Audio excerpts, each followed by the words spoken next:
চোখে চোখে কথা হলো মুখে কিছু তাই কি বলে আমাদের বাংলার বুদ্ধিমান প্রেমিক প্রেমিকারা বলে ভোটের আগে কথা বলো কাজে কিছু করো না, ধর্ম নিয়ে খেলা করো এগিয়ে চলো না।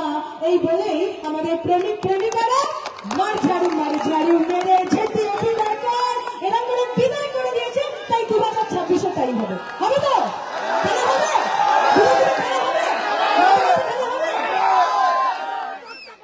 কিন্তু গণতান্ত্রিক ভাবে দাদা যেটা বললেন সেটা করতে হবে গণতান্ত্রিক ভাবে। এরা কি মার বোঝে জানেন? ভোটের বাক্সে যে মারটা হয় সেই মারটা বোঝে, তাই সেটা করতে হবে। ঠিক 14ই ফেব্রুয়ারি ভালোবাসা দিবস, প্রেমের দিবস, ভালোবাসা ব্যক্ত করার দিবস।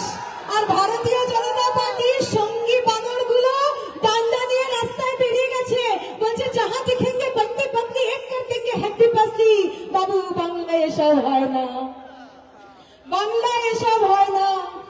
বাংলায় ভালোবাসা আছে, বাংলায় প্রেম আছে, বাংলায় একে অপরের প্রতি সম্মান আছে, আছে তো? কিন্তু সমস্যা কি বলুন তো? সমস্যা হচ্ছে বাংলায় এখনো পর্যন্ত অল্প একটু ভারতীয় জনতা পার্টিও থেকে গেছে। যেই ভারতীয় জনতা পার্টি সেই প্রেমিক বা প্রেমিকাটার মতন যে ভুরি ভুরি প্রতিশ্রুতি দেয়, ভুরি ভুরি প্রতিশ্রুতি দেয়, বাবু আমি এটা করে দেবো তোমার জন্য, বাবু আমি ওটা করে দেবো তোমার জন্য, মদ নেশা ভান সব ছেড়ে দেবো তোমার জন্য, তোমাকে ভালো রাখবো, খুশি রাখবো, অন্য কারণ থেকে দেখবো না।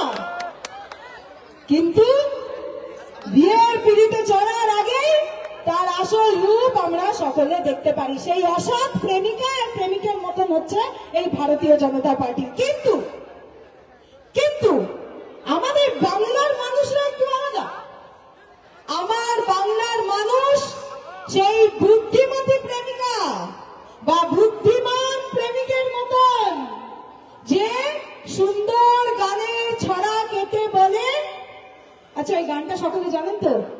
চোখে চোখে কথা হলো মুখে কিছু তাই কি বলে আমাদের বাংলার বুদ্ধিমান প্রেমিক প্রেমিকারা বলে ভোটের আগে কথা বলো কাজে কিছু করো না, ধর্ম নিয়ে খেলা করো এগিয়ে চলো না।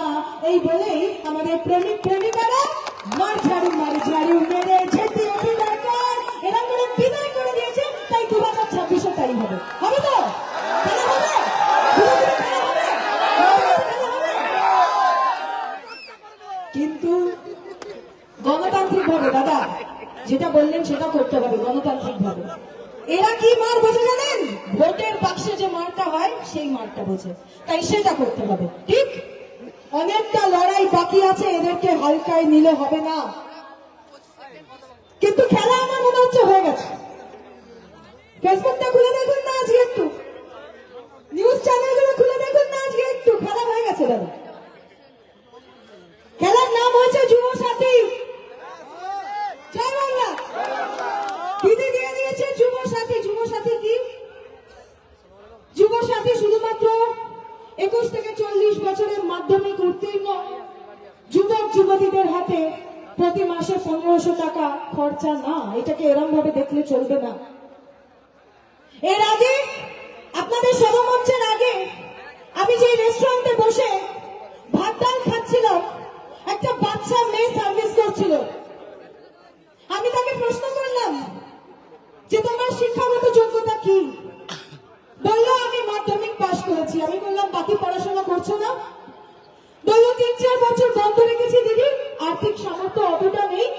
এই সকালবেলার দিকে হোটেলে কাজ করি, খাবার দাবার দিই, বাসন মাজি, পরিষ্কার করি, যেই টাকাটা জমে সেই টাকাটা দিয়ে একটা ইংলিশ মিডিয়ামে কোর্স করছি। ভালো করে ইংলিশ বলবো, তারপরে কলকাতায় যাব, একটা ভালো চাকরি পাবো।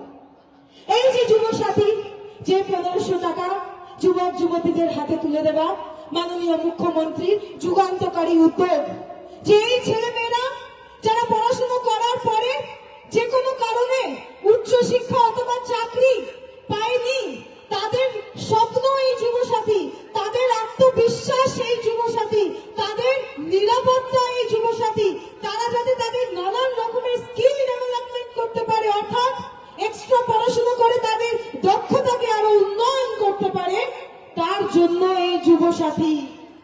তাই আজকে আমি যখন খবরের কাগজ খুলে দেখছি বা ফেসবুক লাইভে আমাদের বহু সহকর্মীদের লাইভ গুলো খুলে দেখছি, ওমা দেখি কাতি মেজো খোকা, কাতির মেজো খোকার পেছনে যে 1 নম্বর 2 নম্বর 3 নম্বর ঘরে, সেও আজ যুবসাথীর লাইনে। বলো জয় বাংলা। আচ্ছা, কাতির মেজো খোকা তো নয়, এখন গদ্দার, কিন্তু তার খুব গোসা হয়েছে, খুব কষ্ট হয়েছে তার। সে বলছে, আরে এই গদ্দারের কাজ তো আমার মাথায় ছিল, এই আপনাদের আশপাশের জেলার আর একটা গদ্দার গিয়ে বলছে না আমিও গদ্দার। ও হচ্ছে বড় গদ্দার, আর রেজিনগরেরটা হচ্ছে ছোট গদ্দার।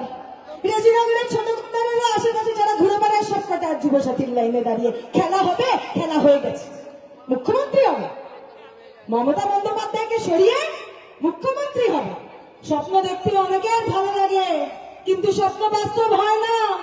মমতা বন্দ্যোপাধ্যায় হওয়ার জন্য শুধু মমতা বন্দ্যোপাধ্যায়ের সাথে গদ্দারি করে একটা ছোট্টখাট্ট দল বানিয়ে কিছু নিউজ চ্যানেলকে সামনে রেখে আর কিছু পয়সা ছড়িয়ে আর সংখ্যালঘুদের ভোট আমি বাবরি মসজিদ বানাবো বলে কুক্ষিগত করে না মমতা বন্দ্যোপাধ্যায় হওয়া যায় না।